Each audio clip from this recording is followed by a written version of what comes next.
भारतीय बाजारों में रणनीति क्या होनी चाहिए ये हम समझेंगे, लेकिन एक बार देख लेते हैं कि एफआईएस जो डीआईएस की तरफ से जो आंकड़े आए हैं वो कैसे नए हैं। अगर कैश मार्केट में देखें तो लगातार बिकवाली जो है वो जारी है। 1244 करोड़ की बिकवाली एफआईएस कैश मार्केट में करके गए। वहीं दूसरी तरफ 1206 करोड़ की खरीदारी हुई है डीआईएससी कैश मार्केट में। इंडेक्स फ्यूचर और इंडेक्स ऑप्शन में भी जो आंकड़ा नजर आ रहा है वो खरीदारी का ही है। करीब 80 करोड़ से ज़्यादा की खरीदारी एफआईएस इंडेक्स फ्यूचर में करके गए। आंकड़ा यहाँ पर छोटा नजर आ रहा है, लेकिन इंडेक्स ऑप्शन में अगर देखेंगे तो 2000 करोड़ से ज़्यादा की खरीदारी इंडेक्स ऑप्शन में एफआईएस की तरफ से कल के दिन देखने को मिली है। तो ये कुछ संस्थागत निवेशक के आंकड़े आपकी स्क्रीन पर है, और इसके अलावा ग्लोबल मार्केट से क्या संकेत मिल रहा है वो भी अभी मानसी आपको बता रही थी। अब समझ लेते हैं कि भारतीय बाजारों में आज किस तरह से ट्रेड लेना चाहिए, और हमारे साथ इंक्रेड इक्विटीज के गौरव बिस्सा जुड़ चुके हैं। Gaurav, thank you so much ET now Swadesh को समय देने के लिए। Good morning. क्या करना चाहिए आज निफ्टी और बैंक निफ्टी में? इतने समय से तो अपने आप को संभालने की कोशिश कर रहा था बाजार, लेकिन आज अगर ग्लोबल संकेतों को देखें तो वो काफी ज्यादा कमजोर नजर आ रहे हैं, नेगेटिव साइड पर है। इसका असर आज भारतीय बाजारों पर कितना पड़ सकता है? कौन से लेवल्स को आज आप वॉच करेंगे? निफ्टी और बैंक निफ्टी दोनों भी ही राय दीजिए। Good morning. देखिए, निफ्टी की अगर बात की जाए तो पिछले 3 सत्रों से अगर आप देखेंगे तो काफी एक पॉजिटिव रुझान हमको देखने मिला है। और निफ्टी अपने जो प्रीवियस स्विंग थे 15,700 15,750 उसके ऊपर कंफर्टेबली ही ट्रेड कर रहा था और कंफर्टेबली उसके ऊपर क्लोज कर रहा था। कल भी हमने देखा एक स्मार्ट रिकवरी हमको देखने मिली सेशन के अंत तक। तो यहाँ पे लग तो नहीं रहा था कि बहुत बड़ी गिरावट आएगी। अभी भी ये नहीं लग रहा है मुझे कि हम लोग फिर एक तुरंत नीचे चले जाएंगे, लेकिन 15,500 15,550 ये जो है ना, ये थोड़ा इंपॉर्टेंट लेवल रहेगा। यहाँ पे अगर आप देखेंगे तो ऑप्शन में भी यहाँ पे थोड़ी कंफर्टेबल पुट राइटिंग हमको देखने मिली थी, और ये 1-2 दिन की बात नहीं है। ये पिछले 4-5 दिन से हम देख रहे हैं कि थोड़ी कंफर्टेबल राइटिंग 15,500 के पुट में हो रही है। और पिछला जो हमने स्विंग भी देखा था, वापस जो अपसाइड देखी थी, वो यही लेवल से हमको देखने मिली थी। तो जो की लेवल्स होंगे देखने के लिए, वो नजर में रखने के लिए, वो 15,500 15,550 होंगे स्पॉट साइड में। ये अगर होते हैं तो प्रोबेबली वापस 1-2 दिन के अंदर हम वापस अपसाइड देख सकते हैं।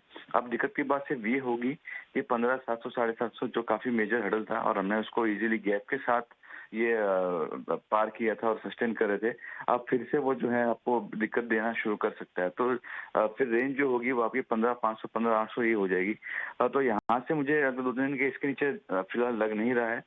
वहीं अगर आप बैंक निफ्टी की अगर बात करेंगे तो वहां पे भी हमको एक अच्छा मोमेंटम हमको देखने मिला था, और 33,500 पे भी काफी अच्छा कॉन्सेंट्रेशन है पुट में। तो मुझे लगता है कि इसके नीचे और जब गैप डाउन होगा तो यहाँ पे पुट कवरिंग में एक फोर्स किया जाएगा राइडर्स को, तो थोड़ा प्रेशर देखने मिल सकता है।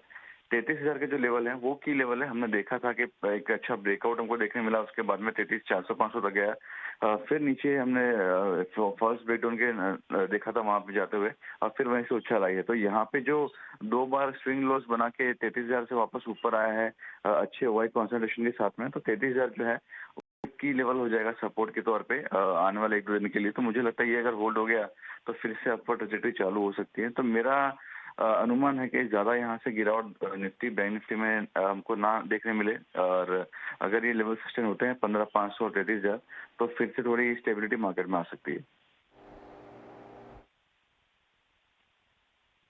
ठीक है, तो 15,500 निफ्टी के लिए और 33,600 ये होगा बैंक निफ्टी के लिए एक अहम सपोर्ट लेवल जो इस वक्त निकल कर आ रहा है। उसके ऊपर अगर बने रहे तो ज़्यादा बड़ी गिरावट नहीं देखने को मिलेगी, लेकिन इसके नीचे अगर जाए तो फिर चिंता बढ़ सकती है। और ऊपर की तरफ भी थोड़ा कॉशियस रहकर यहाँ पर ट्रेड करिए, क्योंकि एक इम्पॉर्टेंट हर्डल था निफ्टी का जो हमने कल क्रॉस किया, और कल एक ऊंचाई पर हम बंद हुए, लेकिन देखना होगा कि इसके बाद मूवमेंट कैसा रहता है। दायरे में कारोबार करता हुआ नजर आएगा, और इंपॉर्टेंट सपोर्ट लेवल भी आपको आज के लिए बता दिया गया है। गौरव, इसके अलावा स्टॉक स्पेसिफिक रणनीति आपकी तरफ से क्या होगी?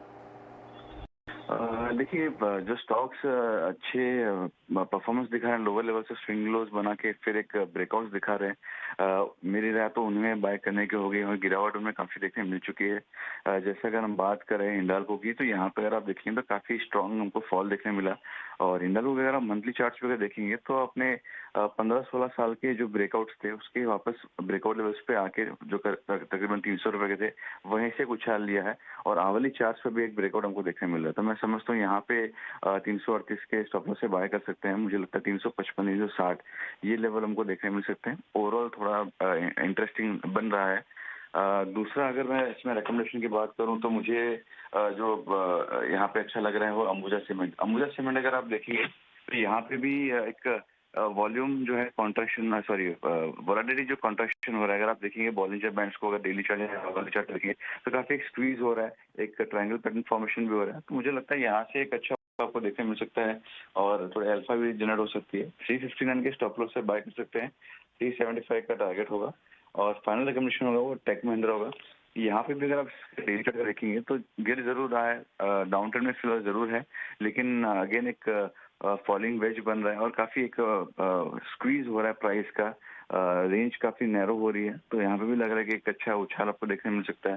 तो मेरा लक्ष्य जो होगा टेक महिंद्रा के लिए वो 1050 का होगा और 999 के स्टॉप लॉस से बाय कर सकते हैं।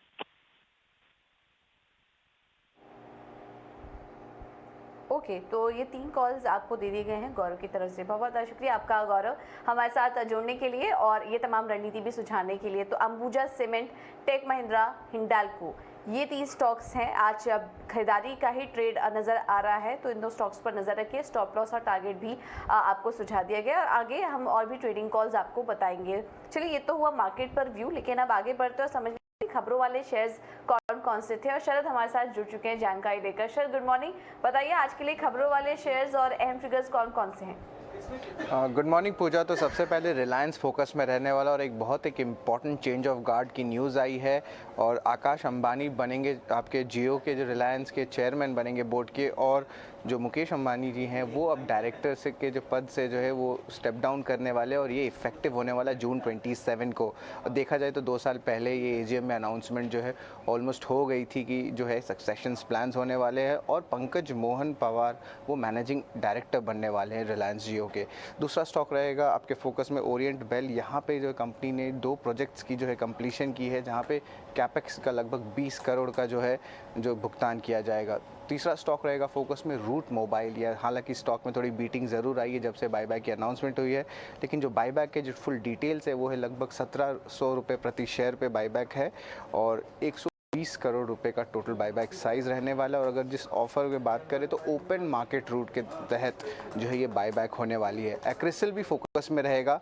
यहाँ पे उन्होंने शुरू कर दी अपनी कमर्शियल प्रोडक्शन, एक एडिशनल 1,60,000 यूनिट्स जो क्वार्ट्ज की जो किचन सिंक होती है उसको लेके। तो ऑफकोर्स किचन थीम में भी बहुत सारे जो है इन्वेस्टमेंट्स देखने मिले और बहुत सारे दिग्गज कंपनीज जो है किचन सेगमेंट में जा रहे हैं। तो ऑफकोर्स ये किचन थीम को आप ज़रूर देखिएगा, फोकस में रखिएगा। JNK बैंक भी रहेगा फोकस में। कंपनी की जो कैपिटल रेजिंग प्लान्स है वित्त साल 2023 के लिए वो लगभग 2000 करोड़ जो है बैंक जुटाने वाली है।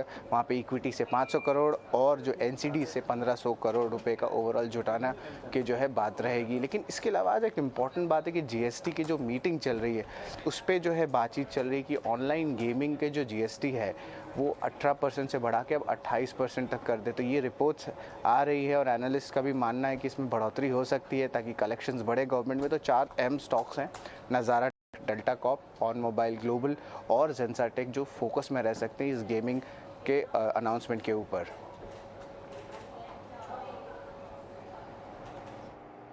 ऑलराइट, बहुत बहुत शुक्रिया शरद ये जानकारी देने के लिए। तो 5 अहम खबरें हमने आपको बताई। रिलायंस जियो के चेयरमैन आकाश अंबानी बन चुके हैं, ये एक बड़ी खबर निकल कर आ रही है। रिलायंस आज फोकस में रहेगा।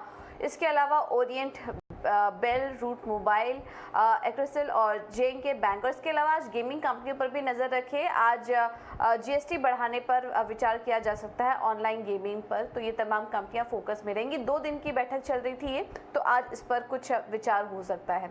तो चलिए, ये कुछ इंपॉर्टेंट खबरें हैं और स्टॉक्स हैं जहां पर कि आपको नजर रखनी है। लेकिन अब आगे बढ़ते हैं, ब्रोकरेज हाउस के रडार पर कौन कौन से स्टॉक्स हैं ये भी समझ लेते हैं। वामाक्षी हमारे साथ जुड़ चुकी हैं पूरी जानकारी लेकर। वामाक्षी, गुड मॉर्निंग। बताइए ब्रोकरेज हाउस के रडार पर कौन कौन से स्टॉक्स हैं? वेल, गुड मॉर्निंग पूजा। शुरुआत करते हैं हम AU स्मॉल फाइनेंस बैंक से। यहाँ पे क्रेडिट स्विस ने कवरेज शुरू की है स्टॉक पर और लक्ष्य रखा है 510 प्रति शेयर का। असेट क्वालिटी के ट्रेंड्स काफ़ी मजबूत नज़र आए। हालांकि इनकी जो ग्रोथ है वो हिस्टोरिकल लेवल से मॉडरेट होने की उम्मीद है। बढ़ते ऑपरेटिंग एक्सपेंसेस के चलते ROA 1.7% और ROE 17% पर रहने की उम्मीद है। और इसी के साथ CS ने AU स्मॉल फाइनेंस बैंक पर कवरेज शुरू की और लक्ष्य रखा 510 प्रति शेयर का। इसके अलावा HDFC AMC पर फोकस करिएगा। CLSA ने ये स्टॉक पर खरीदारी की राय बरकरार रखी, लक्ष्य रखा 2230 प्रति शेयर का। अर्निंग्स का मार्केट के साथ काफ़ी स्ट्रॉन्ग कोरिलेशन है। इक्विटी मार्केट में जो उनका शेयर है वो स्टेबलाइज हो रहा है, हालांकि जो फिक्स्ड इनकम मार्केट है उसमें उनका मार्केट शेयर लॉस हुआ है। इसी के चलते उन्होंने उनके अनुमान को 10 से 11% तक घटाया है। हालांकि वैल्यूएशंस काफ़ी आकर्षक नज़र आ रहे हैं और इसी के चलते CLSA ने HDFC AMC पर खरीदारी की राय करार रखी। फोकस करिएगा मारुति पर। यहाँ पे CLSA ने बिकवाली की राय दी है और लक्ष्य रखा है 7053 प्रति शेयर का। FY24 में कंपनी का टारगेट था कि वो 50% मार्केट शेयर गेन करे, पर ये टारगेट का एक ड्रीम की तरह नज़र आ रहा है, क्योंकि 50% मार्केट शेयर गेन करने के लिए उनको काफ़ी बड़ा जंप लेना होगा और ये मैसिव और SUV सेगमेंट में बहुत मार्केट शेयर लेना होगा। बढ़ते वॉल्यूम्स के चलते EBITDA मार्जिन और EPS में सुधार आ सकता है। हालांकि जो मार्जिन के बेसिस पे जो अच्छी टेलविंड्स नज़र आ रहे हैं वो एयरबैग रेगुलेशंस के चलते ऑफसेट हो सकते हैं और इसी के चलते CLSA ने मारुति पर बिकवाली की राय बरकरार रखी। और आखिर में फोकस करिएगा M&M पर। बैंक ऑफ अमेरिका ने खरीदारी की राय बरकरार रखी, लक्ष्य का 1250 प्रति शेयर का। UV बिजनेस का ट्रैक्शन काफ़ी इंप्रेसिव नज़र आया है और उन बैंक ऑफ अमेरिका का मानना है कि ये वैल्यूएशन मल्टीपल्स काफ़ी बेटर डिजर्व करता है और इसके चलते उन्होंने खरीदारी की राय बरकरार रखी। ओके, बहुत बहुत शुक्रिया ममाक्षी सारी जानकारी देने के लिए। तो M&M पर ब्रोकरेज हाउस के जो रिपोर्ट्स आ रही हैं वो पॉजिटिव ही हैं बनी हुई है और बैंक ऑफ अमेरिका देखिए अब 1200 के ऊपर के लक्ष्य यहाँ पर M&M के लिए देख रही है। इसके अलावा EU small finance bank, Maruti और HDFC AMC भी आज ब्रोकरेज हाउस के डार पर है, कुछ एक्शन देखने को मिल सकता है। बट M&M के ऊपर काफ़ी इंटरेस्टिंग और पॉजिटिव रिपोर्ट्स यहाँ पर निकल कर आ रही हैं उनके लॉन्च के बाद। अब आगे बढ़ते हैं। ये तो हमने आपको इक्विटी मार्केट का पूरा एक्शन आज समझाया, बट कमोडिटी मार्केट में भी काफ़ी ज़्यादा एक्शन दिख रहा है और वहाँ पर नज़र कहाँ रखें ये बताने के लिए केडिया कमोडिटीज़ के अजय केडिया इस वक्त हमारे साथ मौजूद हैं। Ajay, thank you so much ET now Swadesh को समय देने के लिए। Good morning. क्या करना चाहिए अजय कमोडिटी मार्केट में, और सबसे पहले तो राय क्रूड पर दीजिए। वहाँ पर हम देख रहे हैं कि अब वापस से एक तेज़ी दिख रही है, इस वक्त भी 117-118 के पास कारोबार कर रहा है, डेवलपमेंट्स भी यहाँ पर हो रहे हैं। तो व्यू क्या बन रहा है आपका और ये जो तेजी आई है इसे आप कैसे देख रहे हैं, कितनी टिकाऊ है? वेरी गुड मॉर्निंग पूजा जी। डेफिनेटली अगर कच्चे तेल की बात करें तो ये अब तक काफी इंपॉर्टेंट रहा है। हमने इनिशियल गिरावट में आते हुए मार्केट में देखा, लेकिन जो रिकवरी आई है वो काफी शार्प आई है। हमने कल के सेशन में डेवलपमेंट देखा जहाँ पे सऊदी एंड UAE ने इंडिकेट किया है कि जो इंक्रीज है प्रोडक्शन का वो बैडली कोई ज्यादा एक्स्ट्राऑर्डिनरी नहीं है, जिसके बाद तेजी आई। इससे पहले हमने लीबिया में भी देखा कि कुछ पॉलिटिकल अनसर्टेनिटी बनी हुई, जिसकी वजह से सप्लाई कंसर्न है वो कंटिन्यू बनी हुई है। साथ में ये हफ्ते में OPEC प्लस की बैठक होनी है, जहाँ पे पहले उम्मीद थी कि कुछ एक्स्ट्राऑर्डिनरी आउटपुट में बढ़ोतरी दे सके, बट अब ऐसा लग रहा है कि जो पिछली मीटिंग के जो आउटकम थे उसी आउटपुट को कंटिन्यू रखेंगे, जिसके चलते हमने देखा कच्चे तेल के अंदर जहाँ पे WTI करीबन $2.50 के आसपास की तेजी दिखाकर 111-12 के करीब ट्रेड कर रहा है। ब्रेंट इस वक्त भी अगर हम देखें तो आराम से 117-18 के बीच में ट्रेड कर रहा है। टेक्निकली थोड़े ओवरबॉट जरूर है, बट जो न्यूज बैंक कंटिन्यू बन रहा है 1 by 1, ये कहीं ना कहीं प्राइजेस को अपसाइड दे रहा है। तो वेरी कॉशियसली हमें लगता है कि 8600 पे लेके चलिए, बिकॉज डोमेस्टिक मार्केट में रुपए में जो गिरावट आ रही है ये भी कहीं ना कहीं कच्चे तेल MCX पे सपोर्ट दे रहा है। तो आई थिंक 8600 के करीब लेके चलिए। 8450 का स्ट्रिक्ट स्टॉप लॉस लगाइए। हायर साइड में हमें लगता है कि 8750 से 8900 तक का लेवल दिखा सकता है, but time to time profit book कर लीजिए, बिकॉज ग्लोबल इकोनॉमी में कहीं ना कहीं इन्फ्लेशन कंसर्न है क्रूड को लेकर और कोई ना कोई स्टेप्स लिया जा रहा है जिसका नेगेटिव इंपैक्ट भी प्राइजेस पे पड़ेगा। तो इमीडिएट में 8900 दिखा सकता है, बट सस्टेनेबल नहीं है। ओके, तो ऊपर की तरफ जा सकता है, लेवल्स 8900 तक जा सकते हैं, लेकिन सस्टेनेबल नहीं है क्योंकि काफ़ी सारे कदम यहाँ पर इन्फ्लेशनरी प्रेशर को कम करने के लिए लिए जा सकते हैं। तो यहाँ पर ध्यान रखिए और काफ़ी कॉशियसली ट्रेड करने की राय इस वक्त आपको कच्चे तेल में दी जा रही है। सोने चांदी पर क्या करें अजय? सोने चांदी में अगर हम बात करें तो नो डाउट मार्केट एक कंसोलिडेशन जोन में जाता हुआ दिखाई दिया। सोमवार को हमने देखा G7 की बैठक में रशियन गोल्ड के ऊपर बैन लगाया गया था, जिसके बाद उम्मीद थी कि प्राइसेस में एक अपसाइड आए, बट कहीं ना कहीं कल के सेशन में डॉलर इंडेक्स में जो तेजी आई है और कहीं ना कहीं जो डेटा पॉइंट है यहाँ पे हम देख रहे हैं कि कल जो फेड मेंबर्स की स्पीच थी, यहाँ पे बताया जा रहा है इकोनॉमी काफी अच्छे से रिस्पॉन्ड कर रही है रेट हाइक को, जिसके बाद हमने गोल्ड में और सिल्वर में थोड़ा पुल बैक जरूर देखा, बट ये पुल बैक डोमेस्टिक मार्केट पे नहीं दिखाई दिया। अगेन रुपया इज मोस्ट इंपॉर्टेंट, जहाँ पे हमने रुपए में गिरावट देखी, ये कहीं ना कहीं प्राइजेस को सपोर्ट करता हुआ दिखाई दिया है। तो मार्केट एक दायरे में ही रहेगा, जिसको देखते हुए गोल्ड में 50-600 के करीब लेके चलिए, 51-100 का इमीडिएट टारगेट, बट ध्यान रखिए 51-200 के ऊपर अगर गोल्ड डोमेस्टिक मार्केट पे ब्रीच आउट करता है तो मे भी हम 51-600-700 के भी लेवल देख पाए। वहीं चांदी की अगर बात करें तो चांदी में भी हमें लगता है 59,500, 59,200 एक स्ट्रॉन्ग बेस क्रिएट कर रहा है मार्केट, जो इंटरनेशनल में 20-50 का सपोर्ट है। यहाँ पे बाय करके चलिए, इमीडिएट जंप जरूर है बट सस्टेन नहीं करेगा, 60-500 तक के लेवल हम देख पाएंगे। ठीक है, तो सोने चांदी में भी ये रणनीति आपको सुझा दी गई है, खरीदारी की राय दी जा रही है। बेस मेटल्स में कहाँ मौके ढूंढ रहे हैं आप? यहाँ पर भी उतार चढ़ाव बना हुआ है, कोई स्पेस है जो आपको पसंद आ रहा है इन स्तरों पर?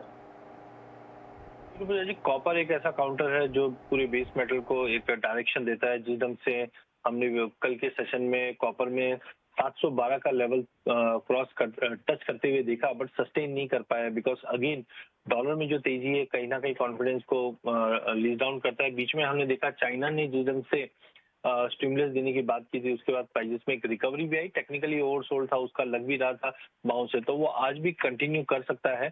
701 के करीब कॉपर को लेके चलिए, 696 का स्टॉप लॉस रखिए, अपसाइड लिमिटेड रहेगा जो 712 तक का लेवल दिखा सकते हैं।